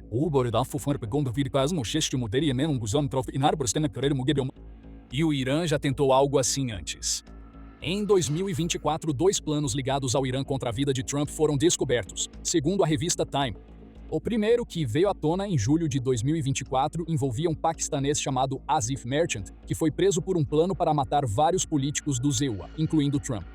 Mais tarde no ano, Farhad Shakeri, que é um cidadão afegão, foi preso por supostamente ter sido orientado pelo governo do Irã a criar um plano de assassinato para eliminar Trump. Mesmo agora, as ameaças continuam chegando, e não são direcionadas apenas a Trump. No dia 28 de julho, o Independent noticiou que o Irã divulgou um vídeo preocupante intitulado Onde Matar Melania, que mostra a comitiva da primeira-dama passando por Nova York e incentiva ativamente os combatentes da liberdade a atacá-la. Nem mesmo o filho de Trump, Barron, escapou das ameaças. Ao final do vídeo, aparece a mensagem: Barron Trump, espere por nós. Então, se você está se perguntando o quão séria foi a ameaça feita a Trump em Ankara, só pode haver uma resposta: séria. O regime do Irã está deixando muito claro que matar Trump e seus familiares é uma das principais prioridades. Quanto à forma como o Irã poderia ter feito isso, a menção a proxies é muito reveladora. O Irã não quer eliminar Trump diretamente. O Irã sabe que matar o presidente dos Estados Unidos em exercício e assumir a responsabilidade direta por isso traria consequências devastadoras e poderia até levar à ativação do artigo 5, envolvendo dezenas de outros países na guerra na região do Golfo. Por isso, o Irã quer usar intermediários, grupos de militantes fora do Irã, embora financiados e equipados pelo regime, que podem lançar ataques enquanto dão ao regime do Irã uma negação plausível. A forma de ataque mais provável seria através da Força Quds da Guarda Revolucionária Islâmica, que o Conselho de Relações Exteriores descreve como um braço expedicionário que faz parcerias com vários grupos militantes regionais do Irã. É a Força Quds que coordena com grupos como o Hamas, os Houthis e o Hezbollah, enviando armas para esses grupos e transmitindo instruções do líder supremo sobre o que o Irã quer que esses grupos façam.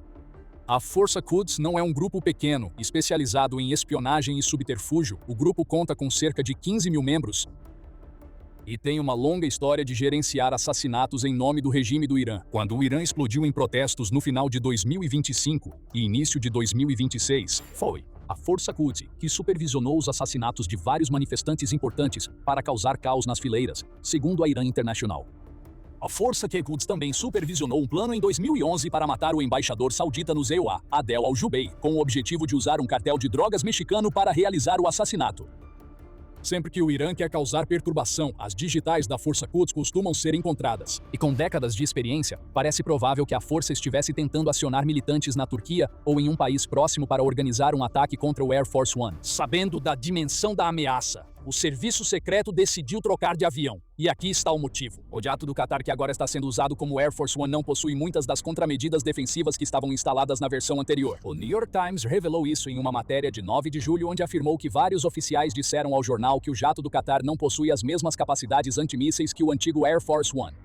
Em 2025, estavam sendo levantadas questões sobre o trabalho realizado no jato do Qatar e se esse trabalho seria suficiente para fornecer a segurança necessária. O diretor de comunicações da Casa Branca, Steven Cheung, foi questionado sobre essas medidas após a troca de jato de Trump. Ele respondeu: "O novo Air Force One é uma aeronave de última geração que foi equipada com protocolos de segurança de alto nível para garantir a segurança do presidente e de sua equipe. Como o presidente disse recentemente, há muitos inimigos da América que estão de olho nele e usamos todas as ferramentas à nossa disposição para lidar com essas ameaças." Essa declaração não revela muita coisa, mas os protocolos de segurança em vigor claramente não estão no nível necessário para proteger a vida do presidente. Compare isso com a versão mais antiga do Air Force One. Sabemos com certeza que esse jato mais antigo possui uma série de contramedidas projetadas para repelir o tipo de ataque aéreo que o Irã e suas forças por procuração provavelmente estavam planejando. Muitas dessas contramedidas são classificadas por motivos óbvios. No entanto, sabemos que o antigo Air Force One incorpora sistemas de guerra eletrônica para desviar mísseis, tecnologia antimíssil superficial e é até capaz de lidar com a ativação de um pulso eletromagnético enquanto está no ar. O Simple Flying acrescenta que o jato possui contramedidas infravermelhas usadas para redirecionamento de mísseis, incluindo vários bloqueadores Matador em ALC 204. Soma a isso a capacidade de armazenar até 2.000 refeições em suas cozinhas e a possibilidade de reabastecimento aéreo, e você tem um jato feito para permanecer no céu por longos períodos enquanto se defende de ameaça. Em casos graves, os Estados Unidos também enviam caças para escoltar o Air Force One, embora pareça improvável que eles tenham sido enviados para Ankara. Com tudo isso em mente, É óbvio, porque o serviço secreto decidiu que Trump trocasse de jato, mas o que veio a seguir é ainda mais chocante. O momento dessa tentativa de assassinato é fundamental, e você vai entender o porquê em instantes. Primeiro, isso é um lembrete de que você está assistindo ao show militar. Nós trazemos para você o quadro completo, não apenas as manchetes. Então inscreva-se no canal e ative as notificações se quiser ficar por dentro de tudo. Vamos voltar à cúpula de Ankara. Essa reunião foi realizada entre os dias 7 e 8 de julho. Você se lembra do que mais aconteceu nessas datas? Os Estados Unidos iniciaram uma nova rodada de ataques aéreos no Irã. Embora Trump tenha afirmado que essa rodada de ataques começou como vingança pelo bombardeio iraniano a navios mercantes no Estreito de Hormuz. A linha do tempo parece coincidir quase perfeitamente. 8 de julho marcou o segundo dia do que se tornaria quase 2 semanas inteiras de ataques contra o Irã. Esse segundo dia de ataques também foi o segundo dia da cúpula de Ankara, e é provável que Trump já tivesse recebido notícias sobre a ameaça à sua vida até aquele momento. Somente em 8 de julho, os EUA lançaram mísseis e bombas contra a cidade portuária iraniana de Bandar Abbas, que abriga uma base naval iraniana, além da cidade costeira de Sirak, no sul, e da província de Bushehr, que abriga o principal complexo de usinas nucleares do Irã. Isso foi vingança exatamente como Trump disse, mas talvez não pelo que estava acontecendo no Estreito de Hormuz. Trump pode ter levado a ameaça à sua vida para o lado pessoal, além de considerar isso uma tentativa do Irã de reiniciar um conflito que estava sob um cessar-fogo instável há vários meses. Que se danem os grupos por procuração. Os Estados Unidos sabem que o Irã está por trás desses grupos e responderam à tentativa de assassinato com fogo vindo dos céus, ensinando ao Irã uma lição crucial sobre provocar o urso. Simplesmente não faça isso, Irã. Até mesmo uma insinuação de que você quer assassinar Trump já é suficiente para desencadear uma tempestade em todo o país. Os 13 dias de ataques que se seguiram à tentativa de assassinato por parte do Irã agora terminaram, mais ou menos. 26 de julho marcou o terceiro dia de um cessar-fogo informal que está em vigor agora para permitir que os EUA e o Irã retomem as negociações. Isso não significa que os EUA estão dispostos a perdoar e esquecer. Como disse o embaixador Mike Waltz em 26 de julho, veremos nos próximos dias. Mas não se enganem, recursos militares adicionais estão sendo enviados para a região. O regime deve acreditar no presidente quando ele diz que estão prontos para agir e que todas as opções estão sobre a mesa. Em outras palavras, 13 dias consecutivos de ataques em retaliação à tentativa de assassinato promovida pelo Irã serviram como um tiro de advertência. Se o regime sair da linha ou tentar algo para prejudicar Trump novamente, a próxima rodada de ataques será ainda mais devastadora. Ainda assim, há um cessar-fogo em vigor por enquanto. O porta-voz do Ministério da Saúde do Irã, Hossein Khameneipur, até marcou o primeiro dia do cessar-fogo com uma postagem nas redes sociais onde disse: "Parece que o nosso querido Irã teve uma noite tranquila ontem, e nenhuma parte do seu corpo foi atingida ou ferida. O corpo do Irã está intacto. A cabeça do Irã está saudável." Até mesmo Trump parece determinado a colocar as negociações de volta nos trilhos, apesar do que quase aconteceu com ele. Trump foi avançar e fechar um acordo. No dia 28 de julho, a Al Jazeera noticiou que o presidente dos EUA disse que Washington e o Irã estavam envolvidos em negociações muito amigáveis após a suspensão dos ataques militares, acrescentando que havia uma boa chance de progresso real nas conversas pela primeira vez em semanas. Então o rumo foi corrigido. Tudo está nos trilhos novamente. A única coisa que poderia acabar com esse novo cessar-fogo é se o Irã fizer alguma estupidez, como por exemplo lançar um ataque secreto contra uma base militar dos EUA, na região do Golfo. Vamos te dar 3 chances para adivinhar o que o Irã acabou de fazer. Em uma atitude ridícula que parece ter sido feita para atrapalhar negociações que iam bem, mesmo após uma tentativa de assassinato, o Irã lançou um ataque surpresa contra as forças dos EUA na noite de 28 de julho. 4 mísseis balísticos foram lançados contra uma base dos EUA na Jordânia, informou o Comando Central dos EUA, embora todos os mísseis parecessem ter sido interceptados, com o Comando Central acrescentando que os ataques injustificados contra as forças dos EUA não tiveram sucesso. Essas investidas significam que uma guerra que parecia estar esfriando voltou a escalar. A notícia sobre esses ataques surgiu durante a produção deste vídeo. Quando você estiver assistindo, os EUA podem já ter retaliado com ataques próprios, colocando fim à mais recente tentativa de cessar fogo. Trump havia se encontrado com o primeiro-ministro israelense Benjamin Netanyahu na Casa Branca apenas algumas horas antes de o Irã lançar seu ataque secreto, o que pode dar uma pista sobre a motivação do Irã. Pode não se tratar de um plano de assassinato, mas apostamos que os EUA vão querer retribuição, assim como aconteceu depois de frustrar as tentativas do Irã de derrubar o Air Force One. Voltando à tentativa de assassinato, os EUA não deixaram o caso de lado. Além de realizar vários dias de ataques contra o Irã em retaliação, as autoridades americanas iniciaram uma investigação sobre a tentativa de assassinato. No entanto, essa investigação não parece estar focada no Irã. Em vez disso, agentes do FBI estão buscando ativamente informações com autoridades do governo enquanto investigam a possibilidade de um vazamento que possa ter dado ao Irã motivo para tentar matar Trump em primeiro lugar. E no relatório de 15 de julho, o New York Times revelou que agentes do FBI conversaram com várias pessoas que voaram a bordo do Qatari Air Force One em Ankara e chegaram a pedir para que alguns desses oficiais entregassem seus celulares para que o FBI pudesse verificar se havia evidências de um vazamento. Um dos oficiais informados sobre a investigação, que e falou ao New York Times sob condição de anonimato. Disse que alguns dos que os investigadores tentaram contatar incluem os agentes do serviço secreto que viajaram com Trump. Esses oficiais devem ter encaminhado quaisquer solicitações externas a seus advogados, conforme as instruções da liderança do serviço secreto. No entanto, agora é preciso fazer a seguinte pergunta: isso é apenas um procedimento padrão ou o FBI acredita que algum membro do serviço secreto pode ter vazado informações para o Irã e seus grupos proxy? A administração Trump também adotou uma abordagem interessante em relação às consequências da tentativa de assassinato. Parte da fúria coletiva foi direcionada a jornalistas do New York Times, que estão entre vários que noticiaram preocupações de segurança relacionadas ao Qatari Air Force One que mencionamos. Essa investigação está sendo liderada pelo diretor do FBI, Kash Patel, sugerindo que a administração Trump acredita que qualquer reportagem sobre o Air Force One precisa ser monitorada para não fornecer pistas sobre possíveis vulnerabilidades ao inimigo. Essa investigação secundária levanta questões sobre a liberdade de imprensa, além de nos forçar a fazer a pergunta óbvia: se a Casa Branca sabia que o Qatari Air Force One ainda não estava pronto, por que estava usando-o? Talvez nunca tenhamos uma resposta para essa pergunta, mas, por enquanto, Trump está seguro. O antigo Air Force One cumpriu o papel para o qual sempre foi projetado, e as tentativas do Irã de assassinar por meio de grupos proxy falharam. No entanto, o conflito no Golfo está longe de acabar. O ataque surpresa do Irã na Jordânia reacendeu a guerra após apenas alguns dias de calma. Mas está por vir mais ataques no Irã, mais respostas iranianas e talvez até mais tentativas contra a vida de Trump. O regime do Irã pode ter sido humilhado desta vez, mas isso não significa que não tentará novamente se a oportunidade surgir. Durante anos, o Irã vem construindo. Nas profundezas de uma montanha, o Irã vem construindo uma nova instalação nuclear que está escondido de vista. Escondido, mas não tão secreto quanto o Irã queria que fosse. Agora, a montanha Pikaksi do programa nuclear iraniano foi exposta, tornando-se o alvo número 1 do mundo para os Estados Unidos e o governo Trump. Mas o regime acredita que essa montanha é indestrutível, que está enterrada tão profundamente na montanha que não há como os Estados Unidos atingirem. Os Estados Unidos respondem: segura aí minha bomba antibunker de 13.600 quilos. Tudo começou com uma ameaça, enquanto o Irã continua atacando navios no Estreito de Hormuz. E à medida que esses ataques começaram a se estender ao Mar Vermelho por meio dos Houthis, e talvez até mesmo no Mar Cáspio, o presidente do EUA, Donald Trump, diz que os Estados Unidos estão de olho em um dos maiores alvos no território iraniano. A montanha Pikaksi está na mira dos Estados Unidos, porque essa montanha abriga uma instalação nuclear enterrado profundamente no subsolo.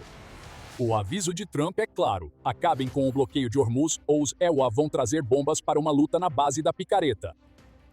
Vamos atacar essa área provavelmente muito em breve, e não há nada que eles possam fazer a respeito, disse Trump em 21 de julho enquanto estava ao lado do presidente do Líbano, Joseph Aoun, na Casa Branca. Aoun estava lá para tentar garantir algum tipo de estabilidade para seu país após meses de combates entre Israel e o grupo militante Hezbollah, apoiado pelo Irã, em território libanês. Em vez disso, ele teve um lugar na primeira fila para ver Trump deixar claro ao mundo que essa estabilidade virá através do poder de fogo.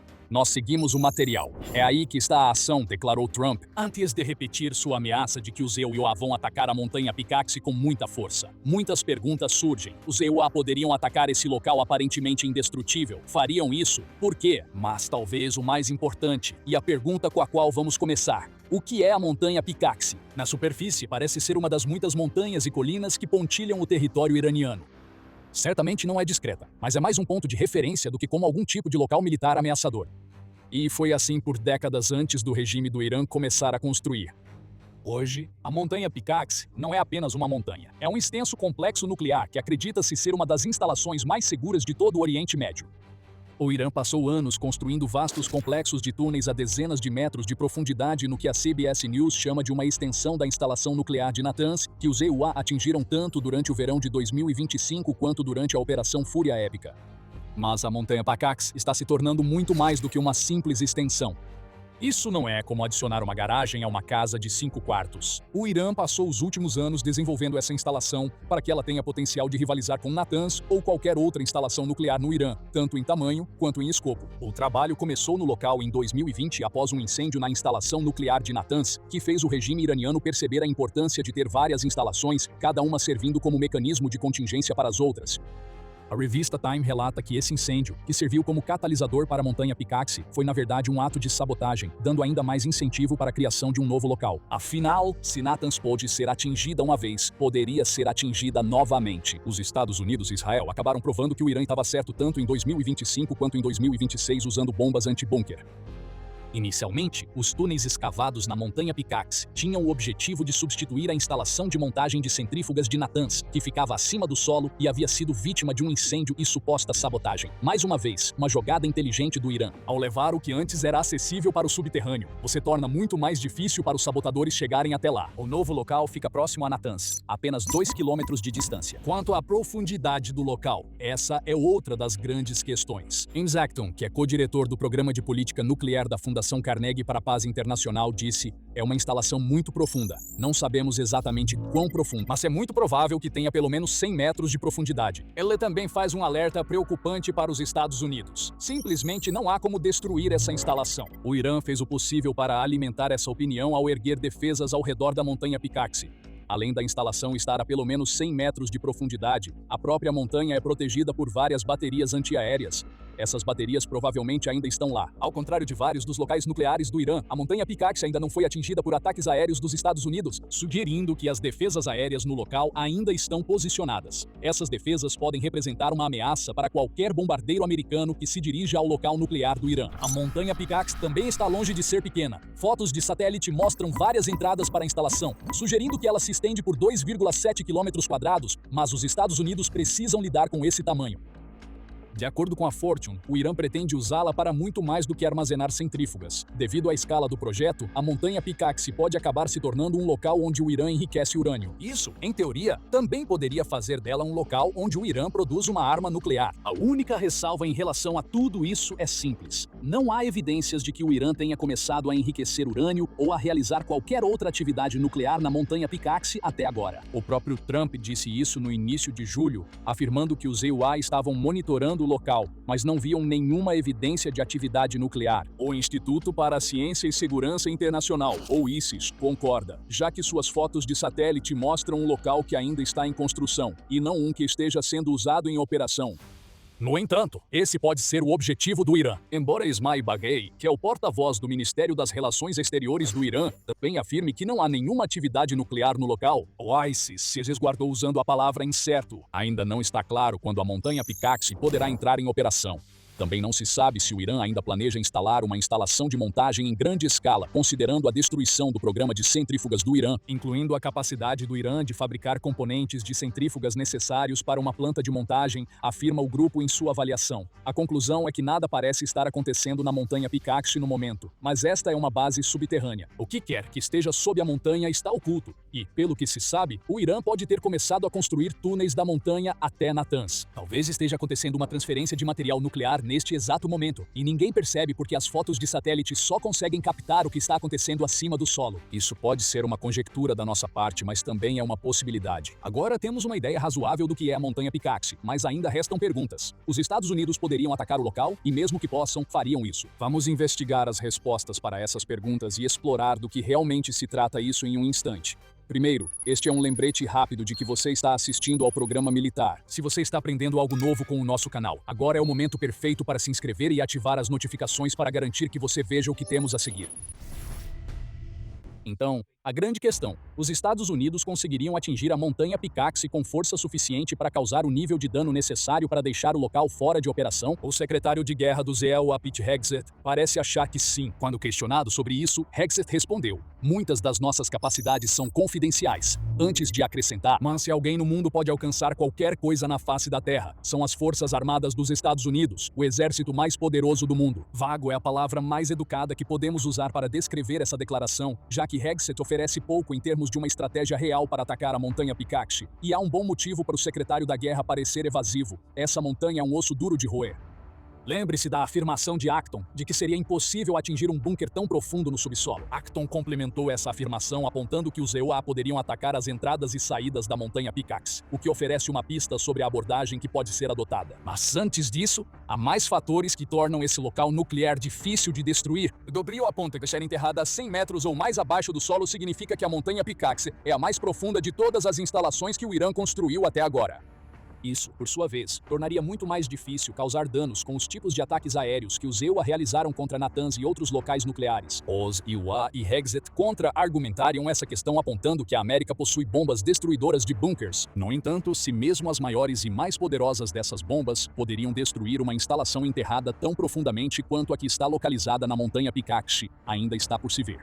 Teoria. Isso poderia acontecer. Mas, para que os EUA tenham algum sucesso, precisariam usar a maior de suas bombas destruidoras de bunkers, a GBU-57 Massive Ordnance Penetrator, ou MOP. Projetada especificamente para alvos como a montanha Pikaxi, esse monstro de bomba pesa 13.600 quilos e é capaz de penetrar alvos reforçados e enterrados profundamente no subsolo. A ogiva acoplada à MOP pesa entre 2.082 e 2.600 quilos, conforme destaca o Army Recognition. Então, os Estados Unidos não estariam entregando 13.600 quilos de puro poder de fogo. Cerca de um sexto da MOP é que realmente causa o dano. Mas até 2.600 quilos detonando dentro de uma instalação fechada é mais do que suficiente para causar danos estruturais severos. No entanto, é a penetração que realmente importa aqui. E é aí que os Estados Unidos enfrentam um desafio. O MOP pode penetrar até 60 metros através de rocha ou concreto reforçado. Isso fica 40 metros aquém do alvo da montanha Pikaxi. Se for esse o caso, então o que os EUA podem fazer para garantir que destruam a instalação? A resposta óbvia é realizar ataques repetidos, contando com a precisão do MOP, que tem um erro circular provável de poucos metros, para fazer o resto do trabalho. Essa seria a estratégia mais simples. Atingir a Pickaxe Mountain uma vez para penetrar até 60 metros de profundidade, depois atingir exatamente o mesmo ponto novamente para penetrar na própria instalação. Os EUA precisariam neutralizar as defesas aéreas ao redor da instalação para tornar essa abordagem viável. E existe a possibilidade de as coisas darem errado. E doer o alvo pela segunda vez exigiria ataques repetidos até que os EUA possam ter certeza de que atingiram a instalação subterrânea do Irã. Isso é arriscado e caro. Cada MOP custa milhões de dólares. E o Irã só precisa de uma unidade de defesa aérea para acertar em cheio e tornar o ataque catastrófico para os EUA. Também seria difícil determinar o quanto de dano foi causado, se é que houve algum. A instalação de Pickaxe Mountain é subterrâneo, então não é exatamente fácil avaliar os danos usando fotos de satélite. Mas talvez haja outra opção. Acton já mencionou isso: atacar as saídas e entradas. O ICES observa que Pickaxe Mountain parece ter dois pares de entradas acima do solo que seriam alvos óbvios para os EUA e suas enormes bombas anti-bunker. O mesmo grupo também aponta que ataques do passado podem orientar a abordagem dos Estados Unidos em relação a Pickaxe Mountain. Em vários casos, os Estados Unidos atacaram dutos de ventilação, que são pontos fracos que poderiam permitir que uma arma como a MOP penetrasse mais fundo do que normalmente penetraria ao atingir o solo. O ICES também aponta para as linhas de fornecimento de energia acima do solo, que são necessárias para manter a instalação funcionando. Assim, começa a se formar uma abordagem. Bombas menores do tipo anti-bunker poderiam colapsar as rotas de entrada e saída da Pickaxe Mountain, enquanto ataques aéreos destroem as fontes de energia visíveis. Os dutos de ventilação são um desafio maior. Ninguém além do Irã possui as plantas do complexo de Pickaxe Mountain. No entanto, os Estados Unidos possuem esquemas de locais anteriores construídos pelo programa de armas nucleares AMED, como aponta o ICES. Podem ser feitas suposições sobre a construção. E mesmo que as MOPs não atinjam as saídas de ar, os danos causados acima do solo podem ser suficientes para fechar a instalação, dando aos Estados Unidos tempo para tentar repetidas vezes concluir o trabalho. Quer é poder. Melhor dizendo, com uma MOP, há um jeito. Com a abordagem teórica definida, voltamos a outra grande questão que levantamos antes. Os Estados Unidos atacariam o complexo de Pickaxe Mountain. Trump afirmou que a montanha está na mira dos Estados Unidos, embora também tenha sugerido que o país atacaria se a situação no Estreito de Hormuz piorar. Então, mais uma vez, chegamos ao principal ponto de influência que o Irã tem em sua luta contra os Estados Unidos. Bloquear Hormuz tem sido extremamente eficaz para o Irã. Essa única via navegável é uma das rotas marítimas mais movimentadas do mundo, com cerca de 20% do petróleo e gás natural liquefeito vendidos globalmente passando por esse estreito. O estreito permitiu ao Irã pressionar dezenas de países por meio do aumento dos preços do petróleo, o que por sua vez pressiona os Estados Unidos a interromper seus ataques, já que esses países afetados acabam cobrando uma solução. Em um relatório de 24 de julho, o Instituto Naval dos EUA afirmou que o tráfego pelo estreito continua baixo após o que foi então o 13º dia consecutivo de novos ataques dos EUA contra o Irã. Houve apenas 78 travessias entre 13 e 19 de julho, em comparação com 174 na semana anterior. Ainda assim, Trump ameaça dizendo que Hormuz precisa piorar antes que o complexo de Pickaxe Mountain seja atingido, e acabou de piorar. Em 26 de julho, a notícia saiu de que um petroleiro havia explodido no Estreito de Hormuz após atingir uma mina naval que o Irã colocou na passagem para impedir o trânsito não autorizado. As autoridades iranianas afirmam que o petroleiro desviou da rota de navegação designada e pagou o preço por isso. Essas rotas são utilizadas por petroleiros que receberam permissão de trânsito do Irã. E um petroleiro em chamas e destruído é o sinal mais claro até agora de que o Irã está disposto a destruir completamente navios mercantes que não seguem suas regras. Enquanto essa destruição do petroleiro acontecia, grupos aliados do Irã no Mar Vermelho também começaram a atacar navios mercantes. E agora o Mar Cáspio pode estar entrando em cena. Também em 26 de julho, a Al Jazeera informou que a Ucrânia havia atingido um navio comercial iraniano no Mar Cáspio. O regime do Irã imediatamente convocou diplomatas ucranianos por causa da ação, alegando que foi um ato hostil e criminoso. A Ucrânia afirma que está em seu direito de atacar navios mercantes iranianos, já que muitos desses navios transportam armas e suprimentos que a Rússia usa em sua invasão à Ucrânia. Um barril de pólvora se formou, e o estopim é curto. Um confronto entre Irã e Ucrânia pode estar prestes a explodir, e está claro que o Irã não vai dar ouvidos aos avisos de Trump para se afastar de Hormuz. Todas as peças estão no lugar para um ataque dos EUE contra Pickaxe Mountain agora. Depois de tudo o que aconteceu nos dias que se seguiram ao alerta de Trump, os EUE podem muito bem estar planejando esse ataque enquanto falamos. Ainda assim, não podemos ignorar o fato de que a maioria parece acreditar que Pickaxe Mountain ainda não está operacional. Isso levanta questões sobre o verdadeiro valor de um ataque desses para os EUA, enquanto tentam conter o que acreditam ser as crescentes capacidades nucleares do Irã. Não é segredo que, apesar de toda a agitação em torno do Estreito de Hormuz, é o programa nuclear do Irã que é o maior ponto de discórdia para os Estados Unidos. Esse programa ainda não produziu uma arma nuclear. Não está claro se o Irã realmente pretende desenvolver uma bomba nuclear ou se está criando urânio enriquecido apenas para ameaçar com essa possibilidade, sem realmente concretizar. E dado o longo histórico do Irã de envolvimento em projetos nucleares secretos, os Estados Unidos nunca podem ter certeza de nada do que o regime do país diz. Talvez a montanha Pickaxe esteja em operação, talvez estejam trabalhando em armas nucleares. Esses dois talvez imediatamente transformam a montanha em um alvo valioso para os Estados Unidos.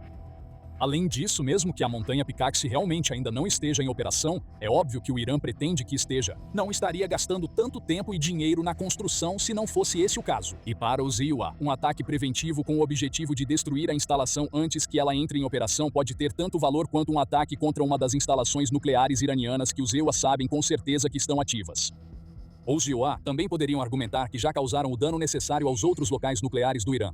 Natanz, que mencionamos antes, foi atingida em 2025 e novamente em março. Isfahan, que é o maior complexo de pesquisa nuclear do Irã, foi atingida por mísseis de cruzeiro lançados por submarino durante a Operação Martelo da Meia-Noite, embora ainda haja atividade suficiente no local para que os EUA considerem um novo ataque. Segundo o Wall Street Journal, Salagan 2 também está sendo reconstruída discretamente após ataques em outubro de 2024 e março de 2026. Fordo pode não ser um fator relevante. Foi o local que os EUA atingiram usando a estratégia do duto de ventilação, que sugerimos que poderia ser uma possibilidade para a montanha Picareta. Ainda há alvos acima do solo nesse local, tornando-o propício para outro ataque. Então os Estados Unidos têm opções, mas no fim das contas a montanha Picareta se tornou o alvo número 1. Se não fosse, Trump, Hexet e o governo não estariam mencionando o nome dela. Para os Estados Unidos, isso pode não se tratar de o local estar operacional ou não. A montanha Pickaxe pode, na verdade, ter mais a ver com a mensagem que será enviada. Esta é a instalação nuclear mais profunda do Irã. Se os Estados Unidos conseguirem atingir essa instalação usando suas MOPs, o Irã aprende que mesmo cavando tão fundo no subsolo a ponto de tecnicamente estar fora do alcance das MOPs, isso não é uma solução. Isso poderia pressionar o Irã a acabar com o bloqueio de Hormuz. Pelo menos, esse parece ser o plano dos Estados Unidos. Só o tempo dirá se os Estados Unidos estão realmente falando sério sobre suas ameaças à montanha Picareta. A única coisa certa é que aquilo que o Irã tentou esconder por anos acabou de se tornar o alvo prioritário das Forças Armadas dos Estados Unidos. E pode não ser apenas a MOP que os Estados Unidos tragam para Pickaxe Mountain. Bombas anti-bunker menores, pesando 907 quilos, já foram usadas contra as cidades de mísseis do Irã, onde elas já causaram colapso de túneis e destruíram entradas. Será que essas bombas menores poderiam ser usadas em Pickaxe Mountain? Decida você mesmo se elas poderiam ajudar os Estados Unidos assistindo ao nosso vídeo, onde analisamos o uso anterior delas no Irã. E se você gostou deste vídeo, lembre-se de se inscrever no canal sobre assuntos militares e ativar as notificações para acompanhar nossa cobertura dos últimos acontecimentos na região do Golfo. E, como sempre, muito obrigado por assistir.